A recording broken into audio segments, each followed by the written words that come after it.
गुरुवार व्रत की विधि और व्रत कथा। गुरुवार व्रत की विधि।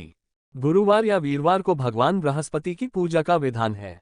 बृहस्पति देवता को बुद्धि और शिक्षा का देवता माना जाता है। गुरुवार को बृहस्पति देव की पूजा करने से धन, विद्या, पुत्र तथा मनोवांछित फल की प्राप्ति होती है। परिवार में सुख तथा शांति रहती है। गुरुवार का व्रत जल्दी विवाह करने के लिए भी किया जाता है। लेकिन गुरुवार की पूजा करते समय ये ध्यान रखना चाहिए कि पूजा विधि विधान के अनुसार हो। व्रत वाले दिन प्रातःकाल उठकर बृहस्पति देव का पूजन करना चाहिए। बृहस्पति देव का पूजन पीली वस्तुएं, पीले फूल, चने की दान, पीली मिठाई, पीले चावल आदि का भोग लगाकर किया जाता है। इस व्रत में केले का पूजन ही करें। कथा और पूजन के समय मन, कर्म और वचन से शुद्ध होकर मनोकामना पूर्ति के लिए बृहस्पतिदेव से प्रार्थना करनी चाहिए। दिन में एक समय ही भोजन करें। भोजन चने की दाल आदि का करें। नमक न आए, पीले वस्त्र पहने, पीले फलों का प्रयोग करें, पीले चंदन से पूजन करें। पूजन के बाद भगवान बृहस्पति की कथा सुननी चाहिए।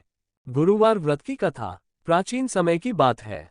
किसी राज्य में एक बड़ा प्रतापी तथा दानी राजा राज्य करता था। वह प्रत्येक गुरुवार को व्रत रखता एवं भूखे और गरीबों को दान देकर पुण्य प्राप्त करता था, परंतु ये बात उसकी रानी को अच्छा नहीं लगता था। वह न तो व्रत करती थी और न ही किसी को एक भी पैसा दान में देती थी और राजा को भी ऐसा करने से मना करती थी। एक समय की बात है, राजा शिकार खेलने को वन को चले गए थे। घर पर रानी और दासी थी। उसी समय गुरु बृहस्पतिदेव साधु का रूप धारण कर राजा के दरवाजे पर भिक्षा मांगने को आए। साधु ने जब रानी से भिक्षा मांगी तो वह कहने लगी, हे साधु महाराज, मैं इस दान और पुण्य से तंग आ गई हूँ। आप कोई ऐसा उपाय बताएं जिससे कि सारा धन नष्ट हो जाए और मैं आराम से रह सकूं। बृहस्पति देव ने कहा, हे देवी, तुम बड़ी विचित्र हो। संतान और धन से कोई दुखी होता है। अगर अधिक धन है तो इसे शुभ कार्यों में लगाओ, कुंवारी कन्याओं का विवाह कराओ, विद्यालय और बाग बगीचे का निर्माण कराओ, जिससे तुम्हारे दोनों लोग सुधरें। परंतु साधु की इन बातों से रानी को खुशी नहीं हुई। उसने कहा, मुझे ऐसे धन की आवश्यकता नहीं है जिसे मैं दान दूं और जिसे संभालने में मेरा सारा समय नष्ट हो जाए। तब साधु ने कहा, यदि तुम्हारी ऐसी इच्छा है तो मैं जैसा तुम्हें बताता हूं तुम वैसा ही करना। बृहस्पतिवार के दिन तुम घर को गोबर से लीपना, अपने केशों को पीली मिट्टी से धोना, केशों को धोते समय स्नान करना, राजा से हजामत बनाने को कहना, भोजन में मांस मदिरा खाना, कपड़ा धोबी के यहाँ धुलने डालना। इस प्रकार 7 बृहस्पतिवार करने से तुम्हारा समस्त धन नष्ट हो जाएगा। इतना कहकर साधु रूपी बृहस्पतिदेव अंतर्ध्यान हो गए। साधु के कहे अनुसार करते हुए रानी को केवल 3 बृहस्पतिवार ही बीते थे कि उसकी समस्त धन संपत्ति नष्ट हो गई। भोजन के लिए राजा का परिवार तरसने लगा। तब एक दिन राजा रानी से बोला, हे रानी, तुम यहीं रहो, मैं दूसरे देश को जाता हूँ, क्योंकि यहाँ पर सभी लोग मुझे जानते हैं, इसलिए मैं कोई छोटा कार्य नहीं कर सकता। ऐसा कहकर राजा परदेश चला गया। वहां वह जंगल से लकड़ी काटकर लाता और शहर में बेचता। इस तरह वह अपना जीवन व्यतीत करने लगा। इधर राजा के परदेश जाते ही रानी और दासी दुखी रहने लगी। एक बार जब रानी और दासी को 7 दिन तक बिना भोजन के रहना पड़ा, तो रानी ने अपनी दासी से कहा, हे दासी, पास ही के नगर में मेरी बहन रहती है। वह बड़ी धनवान है। तू उसके पास जा और कुछ ले आ ताकि थोड़ा बहुत गुजर बसर हो जाए। दासी रानी के बहन के पास गई। उस दिन बृहस्पतिवार था और रानी की बहन उस समय बृहस्पतिवार व्रत की कथा सुन रही थी। दासी ने रानी की बहन को अपनी रानी का संदेश दिया, लेकिन रानी की बड़ी बहन ने कोई उत्तर नहीं दिया। जब दासी को रानी की बहन से कोई उत्तर नहीं मिला तो वह बहुत दुखी हुई और उसे क्रोध भी आया। दासी ने वापस आकर रानी को सारी बात बता दी। सुनकर रानी ने अपने भाग्य को कोसा।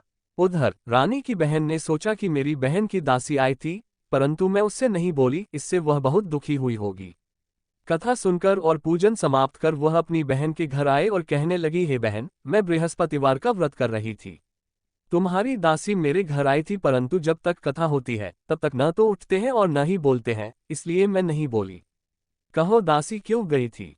रानी बोली, बहन, तुमसे क्या छिपाऊं, हमारे घर में खाने तक को अनाज नहीं था। ऐसा कहते कहते रानी की आंखें भर आए। उसने दासी समेत पिछले 7 दिनों से भूखे रहने तक की बात अपनी बहन को विस्तारपूर्वक सुना दी। रानी की बहन बोली, देखो बहन, भगवान बृहस्पतिदेव सबकी मनोकामना को पूर्ण करते हैं। देखो, शायद तुम्हारे घर में अनाज रखा हो। पहले तो रानी को विश्वास नहीं हुआ, पर बहन के आग्रह करने पर उसने अपनी दासी को अंदर भेजा तो उसे सचमुच अनाज से भरा एक घड़ा मिल गया। ये देखकर दासी को बड़ी हैरानी हुई। दासी रानी से कहने लगी, हे रानी, जब हमको भोजन नहीं मिलता तो हम व्रत ही तो करते हैं, इसलिए क्यों न इनसे व्रत और कथा की विधि पूछ ली जाए ताकि हम भी व्रत कर सके। तब रानी ने अपनी बहन से बृहस्पतिवार व्रत के बारे में पूछा। उसकी बहन ने बताया, बृहस्पतिवार के व्रत में चने की दाल और मुनक्का से विष्णु भगवान का केले की जड़ में पूजन करें तथा दीपक जलाएं, व्रत कथा सुने और पीला भोजन ही करें। इससे बृहस्पतिदेव प्रसन्न होते हैं। व्रत और पूजन विधि बतलाकर रानी की बहन अपने घर को लौट गई। 7वें रोज बाद जब गुरुवार आया तो रानी और दासी ने निश्चय अनुसार व्रत रखा। घुड़साल में जाकर चना और गुड़ बीन लाए और फिर उसकी दाल से केले की जड़ तथा विष्णु भगवान का पूजन किया। अब पीला भोजन कहाँ से आए, इस बात को लेकर दोनों बहुत दुखी थे।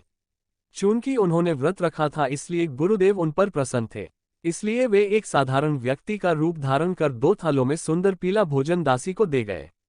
भोजन पाकर दासी प्रसन्न हुई और फिर रानी के साथ मिलकर भोजन ग्रहण किया। उसके बाद वे सभी गुरुवार को व्रत और पूजन करने लगी। बृहस्पति भगवान की कृपा से उनके पास फिर से धन संपत्ति हो गया, परंतु रानी फिर से पहले की तरह आलस्य करने लगी। तब दासी बोली, देखो रानी, तुम पहले भी इस प्रकार आलस्य करती थी, तुम्हें धन रखने में कष्ट होता था, इस कारण सभी धन नष्ट हो गया और अब जब भगवान गुरुदेव की कृपा से धन मिला है तो तुम्हें फिर से आलस्य होता है।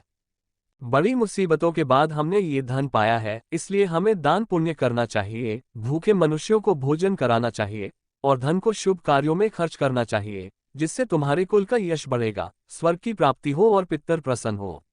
दासी की बात मानकर रानी अपना धन शुभ कार्यों में खर्च करने लगी, जिससे पूरे नगर में उसका यश फैलने लगा। गुरुवार को बृहस्पति भगवान का व्रत रखने से घर में हमेशा सुख संपत्ति की बहार रहती है।